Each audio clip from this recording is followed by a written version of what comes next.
Hi friends, welcome to my channel. ఈరోజు వచ్చేసి టమాటా boiled egg curry అనమాట. ఎలా చేయాలో చూసేద్దాం రండి.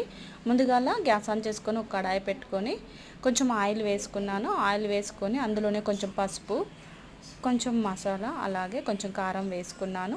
వేసుకున్న తర్వాత అందులో ఉడికించిన 4 ఎగ్స్ తీసుకొని వాటిలో ఫ్రై చేసి పక్కన పెట్టుకోవాలి. పెట్టుకున్న తర్వాత అదే ఆయిల్లోకి పచ్చిమిర్చి, ఆనియన్స్ వేసుకొని వాటిని ఫ్రై చేసుకోవాలన్నమాట.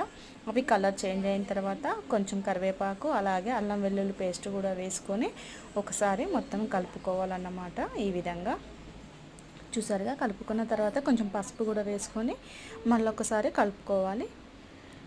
కలుపుకున్న తర్వాత టమాటాస్ ఒక 1/2 kg వరకు తీసుకున్నాను. వాటిని కూడా చిన్న చిన్న ముక్కలుగా కట్ చేసుకొని వేసుకోవాలి.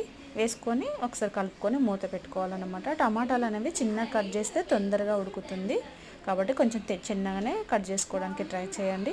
తర్వాత సాల్ట్ వేసుకున్నాను.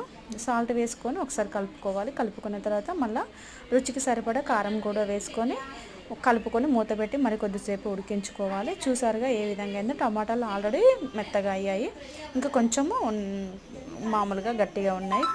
అయితే కొంచెం వాటర్ పోసుకున్నాను. దాంట్లోకి వాటర్ పోసుకొని ఒకసారి కలిపి మూత పెట్టుకొని అవి మొత్తం కూడా దగ్గరికి అయ్యేంత వరకు కూడా ఉడికించుకోవాలి. చూసారుగా ఈ విధంగా మొత్తం టమాటాస్ అనేవి మొత్తం ఉడికిన తర్వాత చివరిలో కొంచెం గరం మసాలా వేసుకొని ఒకసారి కలుపుకోవాలి. కలుపుకున్న తర్వాత మనము ఫ్రై చేసుకున్న ఎగ్స్ ఉన్నాయిగా, వాటిని కూడా వేసుకొని మరొకసారి కలుపుకొని మూత పెట్టి మళ్ళీ ఒక 5 minutes ఉడికించుకున్న తర్వాత లాస్ట్లో కొంచెం కొత్తిమీర వేసుకున్నట్లయితే టమాటా బాయిల్డ్ ఎగ్ కర్రీ రెడీ అయినట్లే. మీరు కూడా తప్పకుండా ట్రై చేయండి ఫ్రెండ్స్. అలాగే మన ఛానల్ని సబ్స్క్రైబ్ చేసుకోండి.